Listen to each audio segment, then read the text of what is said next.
Payne from North Richland Hills, Texas, said, what do you remember about the Johnny Manziel era at Texas A&M? Well, everything. I remember everything. This was a very formidable time in my college football upbringing. I had just started talk radio. They had just put me on radio for free, but they had just put me on radio in Columbus this season right here, the 2012 season. So the first time that I ever got to professionally talk about anything, the first time someone put me on a microphone where my company could be sued if I said the wrong thing, was when Johnny Manziel was making his run. So you could argue that Johnny Manziel and my careers have basically paralleled each other, is what I'm trying to say. Yeah. So that game where he beat Alabama was the first time I realized how much money there was to be made when someone beats Alabama. Because that following Monday and Tuesday, I've never seen phone lines light up like that. So here's what happened. Johnny Manziel rewrote narratives on what was possible. I hate the word narrative. I use it like 5 times per year, but it really fits here. So there was, you remember when we were talking about Urban Meyer the other night from a coaching perspective, and there was like this existence that the SEC had for a long time. And there was like what would work, what wouldn't work. And then something that they thought would not work, a coach from Utah coming in and dominating, that happened. So then it changed everything about what people thought could and couldn't work at the coaching position. Well, Johnny Manziel was that at the quarterback position. This is, mind you, just a few years. This is a couple of years after the Cam Newton year at Auburn. So people had already had their confidence rattled a little bit about their worldviews down here. And then Johnny Manziel happens. And the second thing I remember about it is he didn't flash on the scene. Like it was a slow build. Now, A&M folks, like he was the talk of the early part of the season down there. And people like us who watch all of the games, like we saw him against Louisiana Tech go off. And you're thinking to yourself, dude, this kid at Texas A&M is insane. Are you seeing what he's doing? But the rest of the country, you know, that group of the more casual crowd that watches 2 or 3 big games per week, if that, they're thinking about it like it's a novelty act. Because everybody's mind worked the same way back then. If you're doing anything of note offensively in the SEC, all people did was they pulled up your schedule and they said, do they play? Yep, they play Alabama. That'll be where that ends. And so come November, Johnny Manziel and Texas A&M go into Tuscaloosa, Alabama. It was a game-changing moment in the league.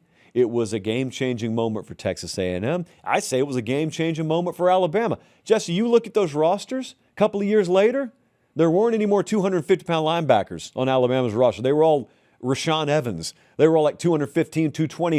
It's because they witnessed what it was like to try and chase a guy like this around. And they wanted none of it. And the league was really changing, and then everyone tried to go find their Johnny Manziel, and they failed to varying degrees. But still, it kind of changed the entire worldview that a lot of people had in the SEC. But I just remember then when that happened, it was an earthquake. And that Bama team went on to win the national title anyway. But no one even remembers that. When they talk about that game, they talk about, from that point on, Johnny Manziel being a rock star. And I don't know how else to describe it. There have been a few players. Tebow was one. Cam Newton was one. Johnny Manziel was one. I would say in LSU's 2019 year, Joe Burrow became this. Tua Tagovailoa was this. Guys that had like legit rock star vibe about them when they showed up places. Quick 5-second timeout. Check and make sure you're subscribed to the channel. It keeps it free. We love you. All right, back to the show. You just would have had to have lived it. We should have gotten Lucci on Skype. I should just call him right now, put him on speaker. Hey, 10 best Manziel stories, Billy. First off, how many of them are from the past 5 years? No, I want you to tell me stories from 2012, 2013. So anyway, that year happens in 2012. He didn't go to the draft. He had a whole nother year. Now, in a perfect fairy tale world, in a world where this is animated and we are commissioning Disney to license this movie that we're writing, Johnny Manziel's a model citizen. Johnny Manziel's got his head on straight, okay? Johnny Manziel is a very, very forward-thinking old soul, and he handles all the success with the measured approach that a full-grown adult would. This is not an animated movie. Johnny Manziel was all over the place. Johnny Manziel was, if you've ever just watched a fireworks show, that was him personified. And there were all sorts of off-the-field incidents. Remember the whole autograph thing? He was like NIL, but 10 years too early. So, I mean, Manziel's running a full autograph ring. You know, he dared to make money off his name, image, and likeness. That's a no-no. Can't have that 10 years ago. 12, what is that, like 15 years ago now? Can't have that. Let's see, he missed the Rice game. A&M somehow still managed to handle food, but without Johnny Manziel.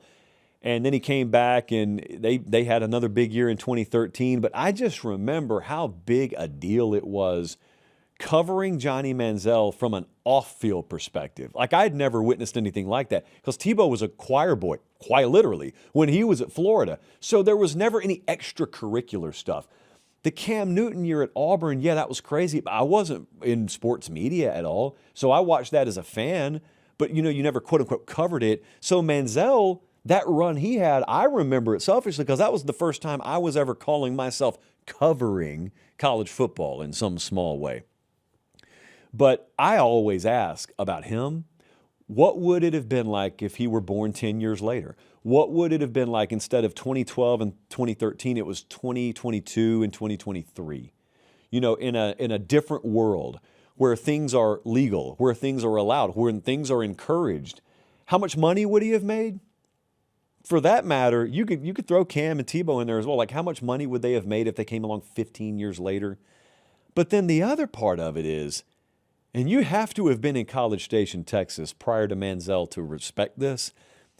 He like fundamentally overhauled College Station, Texas.